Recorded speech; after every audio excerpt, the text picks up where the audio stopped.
Welcome to the first episode of the comprehensive Primavera tutorial, in which we focus on each aspect of the Primavera software using various scenarios and a practical hands-on approach.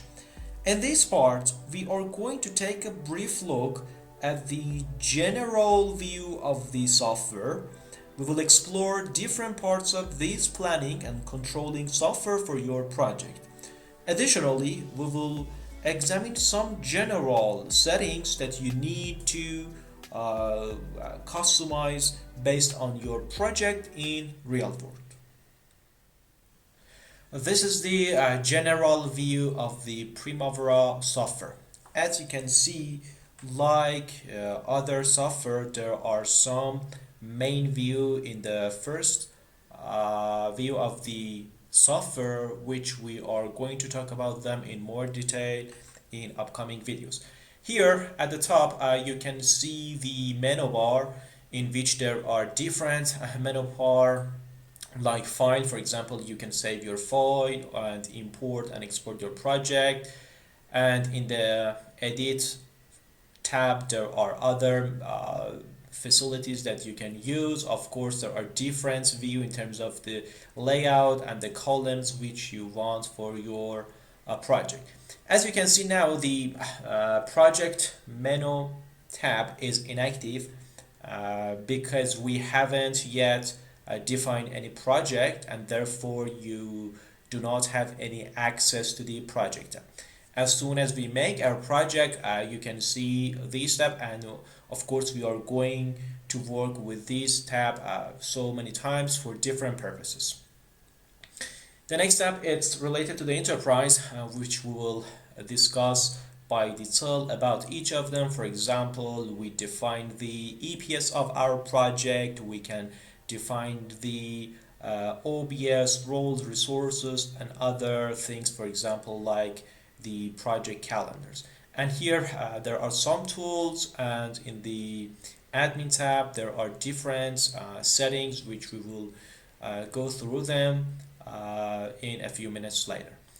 And under the menu bar there is a toolbar. In this toolbar you have many icons which make your path easier and shorter in order to have the short key for doing different things.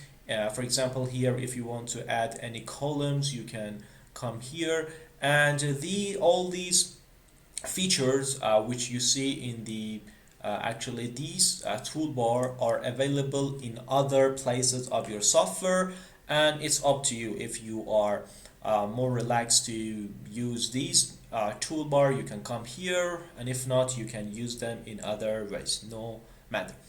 On the left of the Primavera, as you can see, there is the directory bar, I mean exactly here, and in this part you have access to different view. For example, in terms of the activities that you define, WBS, the work breakdown structure that you have for your project, the resource assignment, which we will talk about them in more detail. We define different resources and assign them to our activities, and of course other views that you have in the software. And finally, in the right hand of the software, you can see that this is the command bar, and you can do different things. For example, you can add, paste, and copy and delete other things in the next step, which we are going to define. For example, the OB as of our project, you will see how we can use this command bar.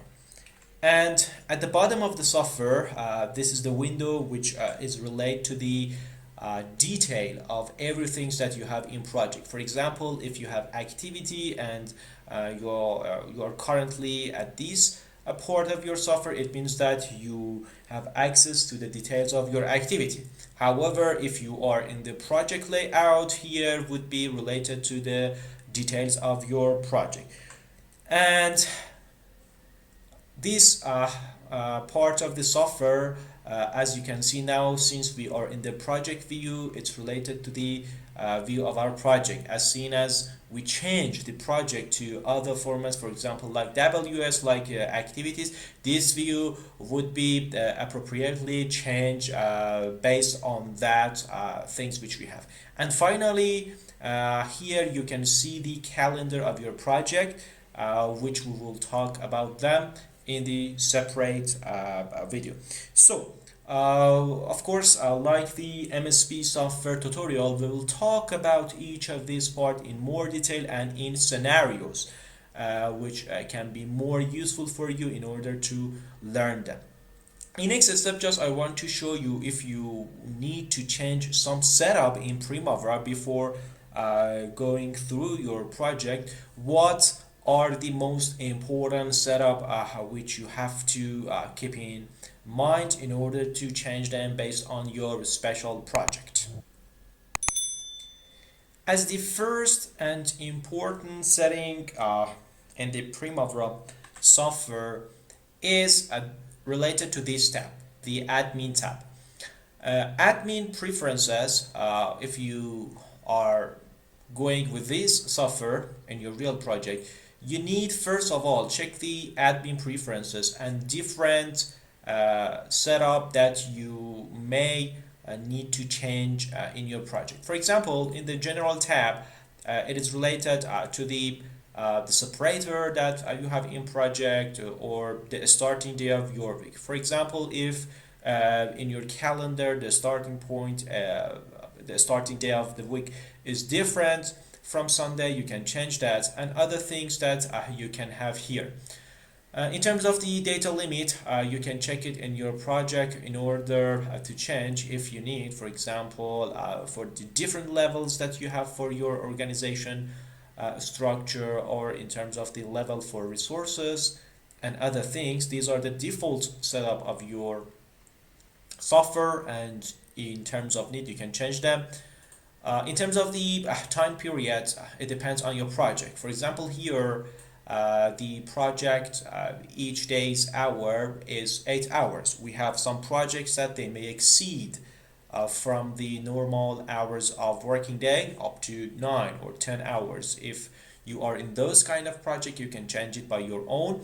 And basically, in terms of how many days you have defined for as the work day, you will calculate the hours, the summation of hours during a week, and subsequently the hours during a month and during a year. You can change these setup based on your project. In terms of the abbreviation that you have for days, hours, minutes, and years, month, weeks, these are the defaults by software. However, I recommend not to change them, but if you prefer to change them, that's free and you can do it.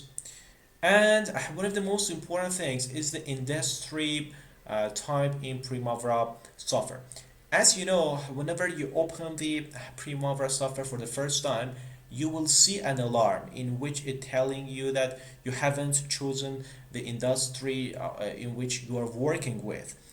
So in this part you can choose your industry. Since in this tutorial we are going to talk about the EPC project, we select this icon as the engineering and construction. However, if you are working in other projects such as the high tech or manufacturing or oil and gas, you can change it. And these are the admin preferences. I recommend you that in your project always check this setup before running, and keep in mind that in Primavera, do not, after saving your change, do not click on this close icon, because if you do that, it means you change nothing and all your endeavors would be without any value. Therefore, always after entering and setting up whatever you want, you should click on this close button in order to save those changes which you have implemented on your project. So since I want to save these changes, I click on close in order to have them in my project. And then, okay. Another setting in Primavera is related to user. As you saw in the admin tab, we had some setups in terms of the admin of Primavera. In your project, maybe the admin be one person, and according to that, some permissions should be defined, and the admin should uh, decide about what kinds of preference and setup should the project owns in that scope. However, we have another setup which is located in the edit tab and as the user preferences. As you know, in project we can have different users for the software, and we should be aware of these setting too. There are different settings here in which you can change based on your project. For example, in terms of the time unit, as you know, here our unit is based on the work hours. If you are working in a project that is different with this perspective, you can change it. In terms of the date, this is the format of the date that you can have in your project. For example, I prefer to have the year as the full 4-digit format in order to be more simple to read. I click on that. In terms of the separator, I don't change it. And in terms of the timing, for example, I prefer to have it as the 12 hours in order to see the AM and PM in my project. I change them. In terms of the currency, you can see it is based on the dollar. However, if your project is based on other currency, you can change them. Keep in mind, here there are some default currency. If you want to create your customized project currency, that's easy and you can do that. I will show you how you can create a currency specialized for your project.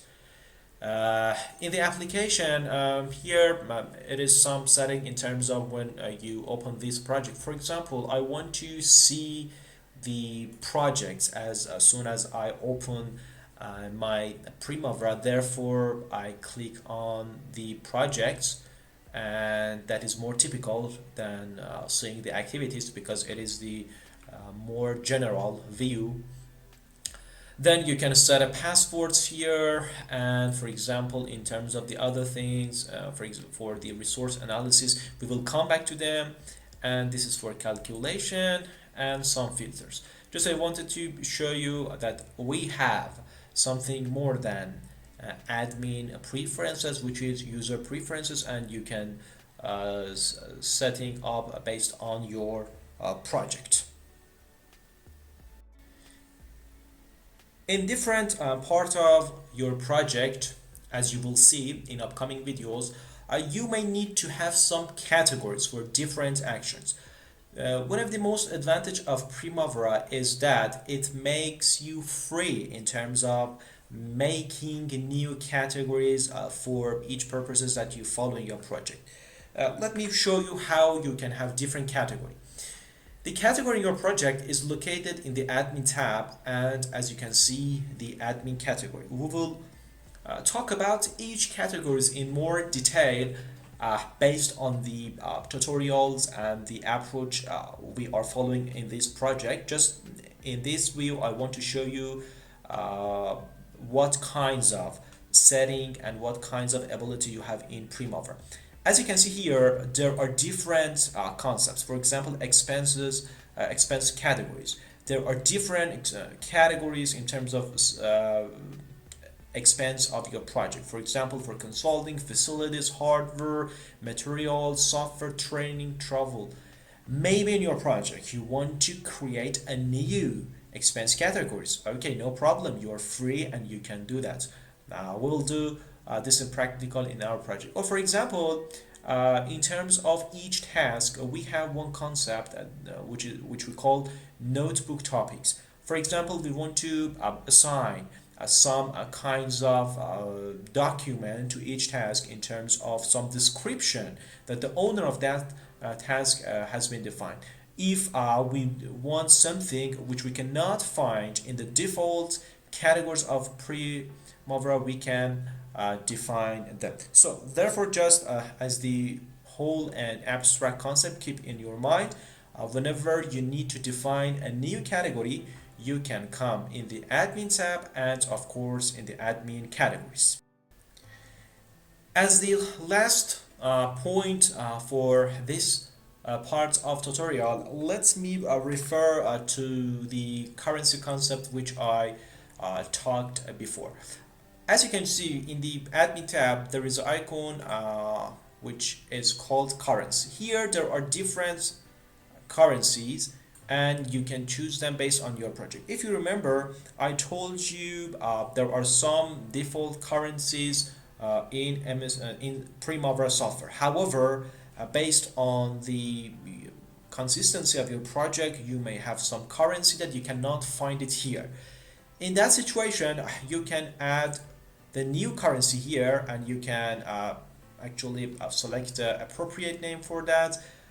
And in this part, you have to write the exchange rate for this currency that you want to have in your project. And this exchange rate can be based, actually should be based on the dollar of the, which is the default currency of the project.